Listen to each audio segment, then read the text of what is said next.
Yo guys, I'm back in the gym. Today, I'm feeling good, I'm feeling energized, I really want to lift. I feel it's going to be a fucking great session. We'll see how it goes. It's going to be a bit harder than last dynamic effort upper body workout, which was very hard. But yeah, here it is. My favorite place in the whole wide world. I'm going to start off with some dynamic effort bench press, followed by some very high volume overhead press, 10 sets of 10. And then we're going to do some dips and then some chin-ups. It's going to be a fucking great workout. Stay tuned for more. Hi and welcome to my best dynamic effort upper body workout I've ever uploaded to date. So this was a very, very good workout. I felt brilliant, as I said in the intro. Although I had slept quite a bit less than I usually did, I got a big breakfast in and everything just came together beautifully. And it was this session. So starting off with the dynamic effort bench press.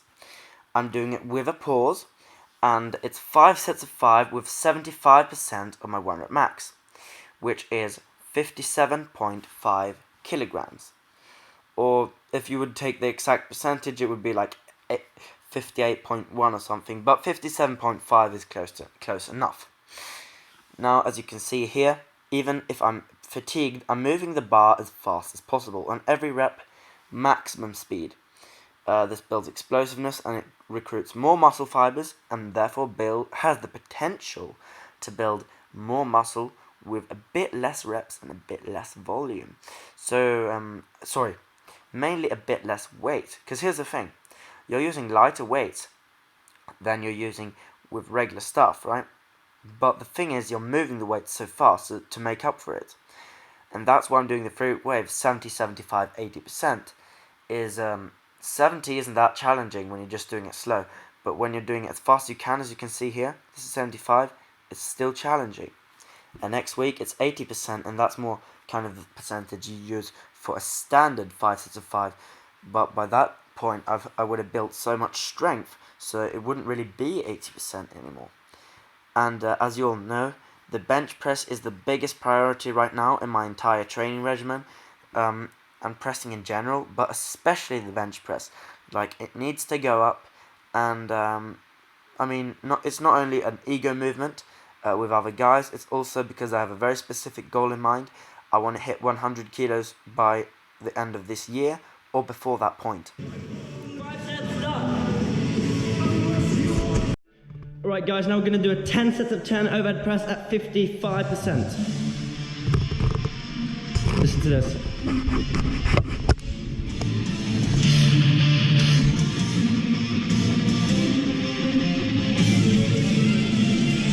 Epic fucking high! I don't care if this gets copyrighted and demonetized, because I don't make money off this shit anyway. I'm going to do it with 30 kilos. 2.5 kilos heavier than last time, and last time was brutal. It's going to be fucking hard, but I'm going to do it. Let's go! Bring it! Now onto the overhead press. 30 kilograms, 10 sets of 10. Now 30 kilograms is around 55% of my 1 rep max. Week 2 in the 3-week wave on the overhead press. Now this is a bit of a weird concurrent setup because I've started all of my waves at the same time, but I think I can recover from this because it's the summer holidays now. Anyways, the overhead press is going fucking good. As you can see, I had way less fatigue than last time, and it's 2.5 kilos heavier. Last time was excruciating, humiliating, embarrassing, just terrible. But my body's really adapted to that like extreme stimulus it got, and it's feeling pretty good right now. Like right now, when I'm doing this voiceover, my delts and my traps are pretty okay. Like I feel that I have worked them, but it's not terrible. And same thing with the triceps. It's not excruciating like it was last time. Last dynamic effort upper body day was like, whew, like that was just insane. Anyways, as usual, moving weight, doing my thing, overhead press. Yeah. Now overhead press is one of those things, like, even though I'm bench specializing a bit, if you will, I still want to raise the overhead press. Like, fuck it. I'm better overhead press than bench proportionately. Obviously I can bench more than I overhead press in weight, but proportionately my overhead press is stronger.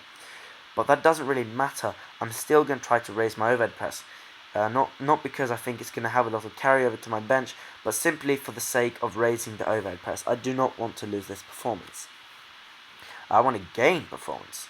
I don't want to be that guy who overhead presses like 60% of his bench or 55% of his bench, you know. I don't want to be that guy. I want to be the guy who fucking overhead presses like 65 or 70% of his bench.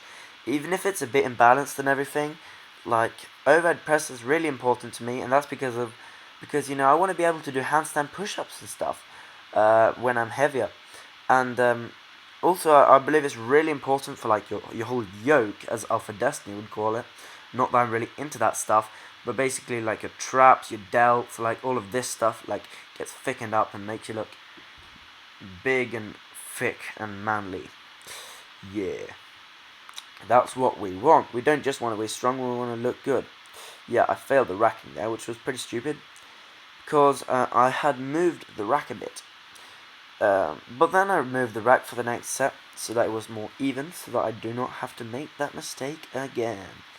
Because here's the thing with 10 sets of 10, like, you're using a lightweight, but you're getting so fatigued, so that, like, you're more likely to do all kinds of weird shit, like misgrooving and stuff, but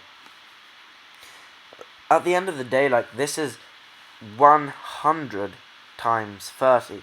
The volume is basically, if I'm not counting this wrong, 3 tons of overhead press volume. Did I count that wrong? Probably. I don't know. It's difficult when you're like watching the footage and voicing over and trying to calculate stuff. But anyways, who cares? Moving on, like, we just keep fucking pressing. Just keep pressing. Just keep pressing. Just keep pressing. Pressing. Like, this is really fatiguing stuff, man. And if you can last all of these sets, like, this is mindset, actually. Like, 10 sets of 10, it's just something else. It tests your body and mind in a different way. It's not the weight. It's not the weight like it usually is. It's the fatigue. It just feels like after every set, you get weaker and weaker and weaker. It feels like you've got a surgeon, and not a surgeon, you just got some kind of wizard, right? And he's taking away a little bit of muscle off your delts and triceps and traps each set. That's what it feels like. Like, you get weaker and weaker and weaker. It's subtle, but you get weaker and weaker over the sets, depending on how much rest you take, and eventually it's just like you get 4 reps in to the 10 rep sets, and you've already got like a pretty serious pump. And I posted on my Instagram story in between sets here, like, I had an insane shoulder pump. Like, I had veins through my shoulders and everything during this. Now, you can't really see this with the GoPro because I'm not flexing and anything, and you can't see this from the back, but from the front, when I was flexing and with a bit better lighting, like, I had insane veins. But yeah, this is the second last set, in case you think that this is boring, because this is 100 reps total after all. But yeah, last set right here. I was listening to some good music, and it's the last set, so you can go all or nothing. As you can see here, I'm trying to move the bar as fast as possible, and it's really light, as you can see the first few reps, but like, the fatigue mounts up really fast. Didn't see here, I'm already a lot more fatigued than I was the first couple reps. And these are the last few reps that basically make a champion. Not only like physically, like Arnold said that, you know, it's more about the last reps to gain muscle. Like, that isn't necessarily true, but what is true is that those last few reps, they actually build the mindset more than anything else, because like, you're grinding out those last 5 or 6 reps, you know. And it's pretty insane because it's such high volume. Anyways, talking about volume, 5 sets of 11 dips. I'm happy with this today. It was better than my 5 sets of 10 dips last week. It was still very challenging, and like, after the 4th, 5th, 6th rep, you know, 7, 8, 9, 10, 11 were like really challenging. But yeah, I'm gonna keep adding a rep to every set. every single dynamic effort day until I get to like 5 sets of 20 and something. Or I'll keep adding reps. I'm not really sure what I'm going to do after 5 sets of 20, but I'm going to make it even harder from that point in some way, shape or form. Now, as you know, I'm doing a progressive range of motion cycle for the bench press. Right now I'm doing decline bench press on intensity days. Sorry, what the fuck? Not intensity, on max effort days. I'm doing decline bench. And I'll slowly decrease the decline, and eventually I'll be doing flat bench. And then I'll keep the weight as the same, you know, and I'll just do higher and higher and higher inclines. And more overhead pressing throughout this little bench press specialization phase. The problem with this style of training, though, is that I'll get stronger in those higher angles, more upper chest, and more front delt, and other things. And I think I'll lose a bit of chest if I do this way. And I do not want to lose any chest, so I'm going to maintain all the lower body, all the lower chest, and all the medial head of the tricep, and all the lateral head of the tricep gains that I have from just regular benching and decline and everything. I'm going to keep those gains and better them during the whole thing. Because the combination of overhead press, incline bench press, and dips, that's basically what I'm going to do. Although that incline will, now it's a decline, it will slowly become an incline. But that way I'll be hitting all of the angles, and I'll be making sure that all of the stabilizers and everything are well developed and ready for my 100 kilo bench. Yeah. And next time I'm going to do a max effort bench will be in like less than 2 months, maybe 1.5 months or something. I'm actually hoping for 90 kilos. Like, that's a really high goal, but like that's a legitimate goal though. That is the goal. And if I can get 90 kilos in like 1.5, 2 months, that would be like insane. To be honest though, if I get like 85 or something, that would be good too. But like the legitimate goal is 90. Because here's the thing, if I can get 90 by then, that means that I'll be far ahead of schedule for my bench press goals towards the end of this year, which will be extremely good progress. Especially for a 15-year-old, like, I'm still pretty weak compared to grown-ups, but for a 15-year-old, like, I think I'm getting pretty strong at this point. And it's only getting better. Not every workout, but over the weeks, I'm getting stronger and stronger and stronger slowly.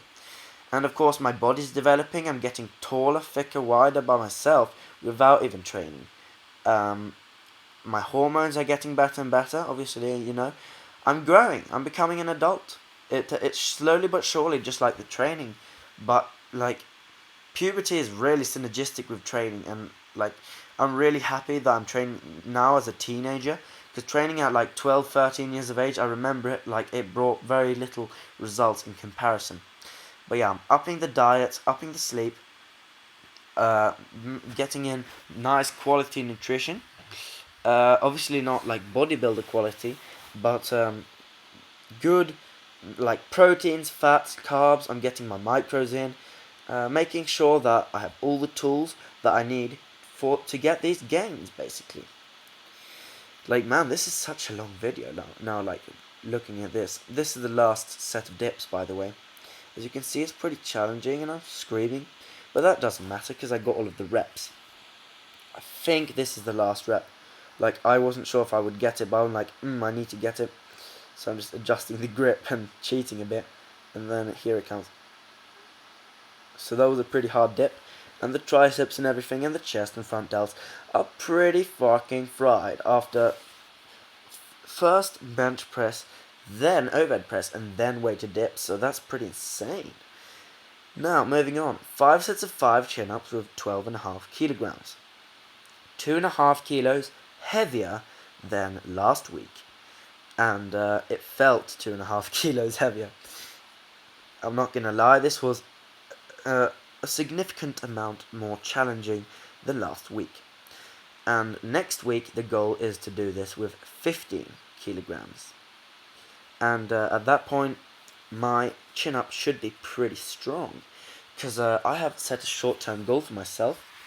Within like 1 or 2 months, I want to get a 40 kilogram weighted chin-up. Right now my best is 35. I don't know exactly right now what my max is, but it should be around the 35 range. I'm pretty advanced on chin-ups and pull-ups in general. Like, it's my best lift if you compare to all the others. And that's not strange, because I've been pull-up specializing. I was pull-up specializing for like 2 months early on this year. And calisthenics have never really been my thing, but pull-ups have always been my thing. Like, before I even lifted weights, I was able to do pretty many pull-ups. And like, I have been able to do 20 pull-ups, 20 chin-ups in a row. Like, I've done that. And that was when I was weaker than I am now at it. So right now I figure if I would do a bit better form, like dead hang, body weight, I could probably do 15 to 20 reps on the chin-up body weight. But yeah, that's not what I'm going to test right now. I'm going to keep building my base with these heavy weighted pull-ups.